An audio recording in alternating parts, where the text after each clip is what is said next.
Yeah, I mean, it starts with me. I mean, I think three of them were on me. I mean, the interceptions and then the fumble at the end of the game. And so I have to correct that. I have to be better. It's something that I've not usually done in my career, but I have to reevaluate where I'm at, what decisions I'm making. Once we do that, I think we don't kind of hurt ourselves. I think we'll find ways to score points. I mean, turnovers are a huge deal in this league. Turnover margin usually decides games. It's something we have to correct as a team if we want to win these football games. Patrick Mahomes talking to reporters after last night's 38-20 loss to the Buffalo Bills. We mentioned this earlier, and Bills fans get triggered when I only point out this one play. And I know there were other plays that were not properly officiated, but when you boil it down to the play that resulted in an interception by the Chiefs, wiped off the board because of a questionable roughing the passer call on Frank Clark when he kind of half scooped, kind of half gave Josh Allen the business with his shoulder. It looked like the kind of thing that shouldn't have been called, but that gave the Bills a fresh set of downs. And 31-20 becomes 38-20 instead of 31-28 in Kansas City with all the momentum favoring the Chiefs. It felt like the Chiefs had a chance to turn it into a game. And it's just a shame we were deprived of what would have been a more exciting finish. The Bills may still have won, but the Chiefs I don't think are all that far off, Charean. And I'm surprised by the points bet odds with Kansas City, which had been the favorite to win the Super Bowl pretty much all year. They're now third on the list at plus 700, 7-1 odds, behind the Buccaneers at plus 550 and the Bills at plus 600. I'm surprised the Chiefs are as high as they are. They're ahead of the Rams, the Packers, and teams like the Chargers. I don't know that I'd bet on the Chiefs winning the Super Bowl at this point. No, and our true and false is, will they make the playoffs? And I say they won't make the playoffs, and I say it's false to that. I do think they will make the playoffs, but if I consider them a Super Bowl favorite, absolutely not. I don't see this as a team that right now can go to a Super Bowl, especially the way the defense is playing. They're just not good enough defensively. They're just not. And when you look, they already have 3 losses, Mike. They lost 2 games last year, 4 games the year before, 4 games the year before that. So they would have to lose 1 game the rest of the way to have that match that 4 losses or fewer over the last 3 seasons. And remember, after they won the Super Bowl, so it would have been, 2 seasons ago, after that Super Bowl, they were talking about winning 6, 7, 8. I've even lost count of how many Super Bowls they were talking about winning. And here we sit 2 years later. They're not the Super Bowl favorite. They lost it last year, 2-3. They did go 14-2 before losing the Super Bowl last year.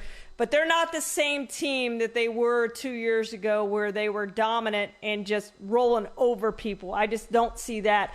But I do think they finished second in their division. I do think they get that wild card berth because when you start looking at it, the AFC North, the AFC East, I think both of those divisions only get one team into the playoffs.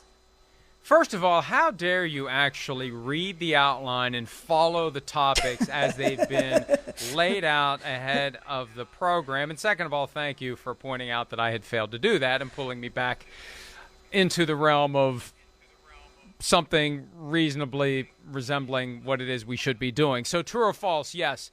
I think the Chiefs will still make the playoffs because there's 7 spots up for grabs. And I also think that they do get dangerous if you write them off. It was in 2019 when it's not like we looked at them as a non-playoff team, but we looked at them as a non-Super Bowl team because the Ravens were so damn good that year.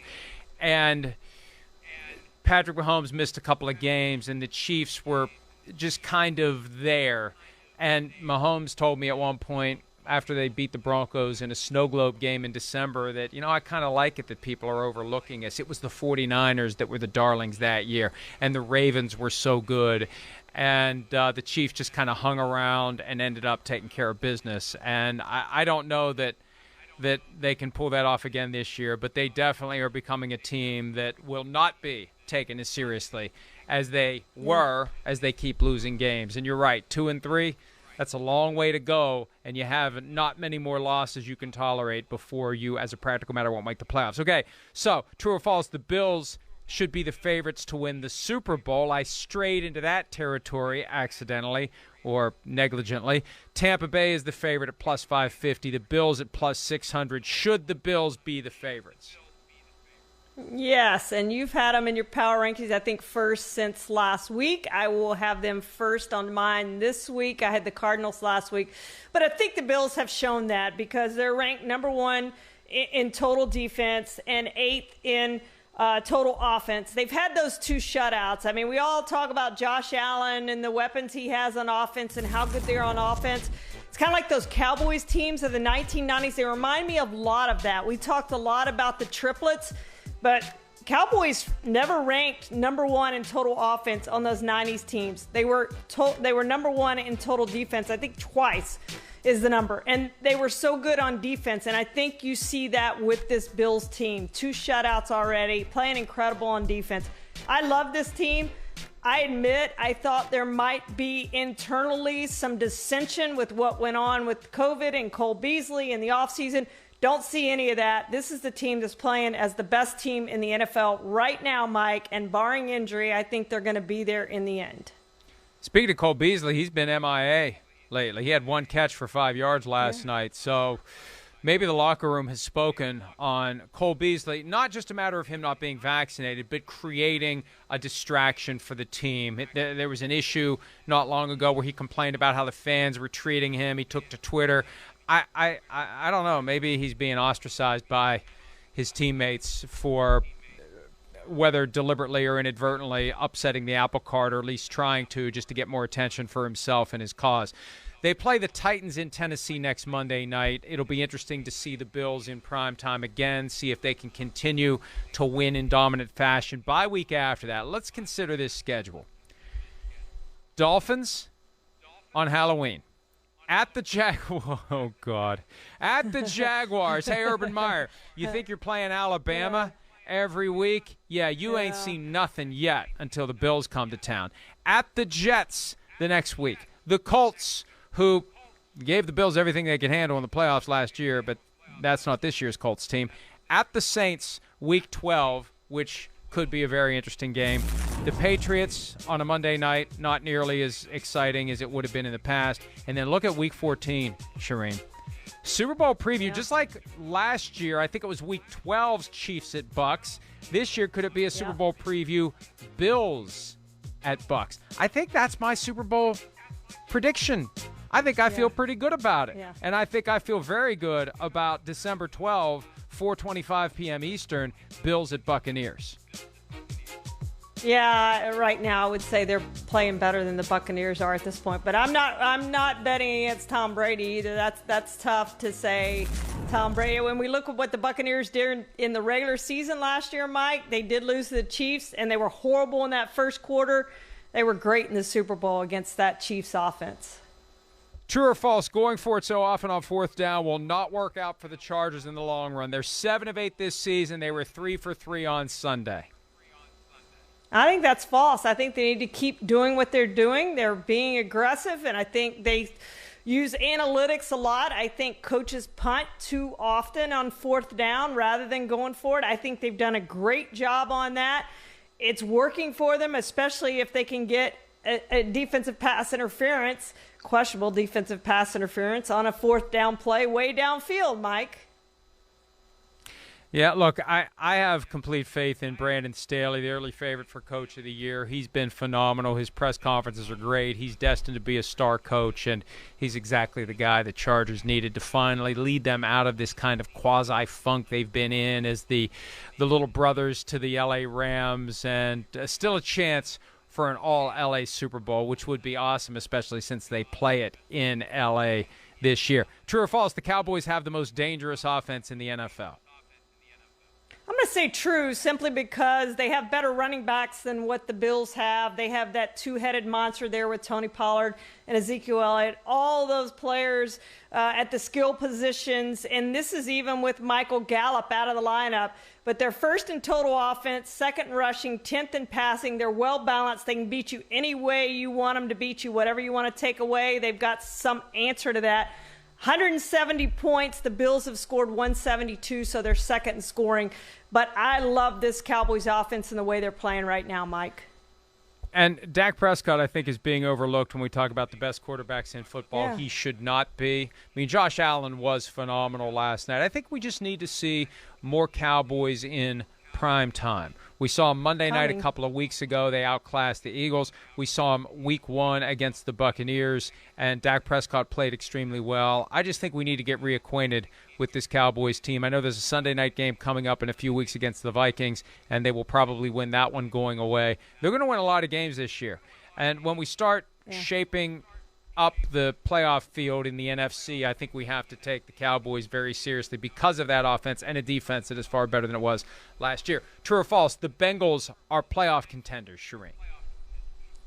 Oh, I think it's true, but I should probably give this question to you because you're the one who said a few weeks ago before the season started that that was your third pick, as the Bengals have no chance to make the playoffs. And I will say I picked the Panthers, and I would say they both have a chance now. But I like this Bengals team, Mike, and I like the way they're playing. I know there's no moral victories in the NFL. I get it. But they told me something in that game yesterday. Did I pick the Bengals in that draft? Yes, I think we have some archive footage that we need to delete very quickly, or we're both going to be candidates for at Old Takes Exposed. And look, the Panthers have cooled off after starting 3-0. The Bengals are showing that they can hang with the best teams in the NFL. They've gotten 3 wins. They've looked good in several different games. They could have / should have won yesterday over the Packers. That would have been a real moment for the Bengals. I feel bad for them that they didn't pull that off. So I will self-correct myself, as Sims would say, and I'll say that they are playoff contenders, even though, yes, not that long ago I said they have no chance. Was it no chance or slim chance? It was no chance. No, it was no chance. Yeah. I have no chance of talking my way out of that. I'm not going to be like Urban Meyer and think if I just talk long enough, I'll accidentally say something that'll make it all go away. The Lions are cursed, speaking of things that won't go away. True or false? Well, it's true. Of course they are. The Bobby Lane curse. It's still going on, and it will probably I thought that was still 50 be going years. on for a long time. I thought that was only 50 years. It seems like it's still there, Mike, doesn't it? I mean, this just seems like a franchise that's cursed. And unfortunately, I think this coaching staff has done a terrific job with this team. They have a lack of talent, and yet they've stayed in games, and they've been there in the end. And this is not a team, I don't think, that's going to go 0-17. They're close to getting a victory, and you better be ready to play. And you better be ready to play to the end, as the 49ers and the Vikings both found out. The Bengals better be ready for them come Sunday. You know, there's a lot of 4-digit codes in modern life, whether it's the password for your ATM card, or you've got the little pad on your garage door, or your security system, 4-digit code here, 4-digit code there. I doubt that anyone who is a Lions fan will ever use 1917 as their 4-digit code, because it was 1917 yesterday in the loss to the Vikings on a last-second 54-yard field goal. It was 1917 2 weeks earlier in the loss to the Ravens on a 66-yard field goal. And as Mike Tirico pointed out last night, the final score of that game back in 1970, when Tom Dempsey hit the 63-yarder, was 1917. Lions on the wrong side of it. So screw 1917. That's the curse. I think if you say 1917 3 times into a mirror, somebody shows up and bites off your kneecaps.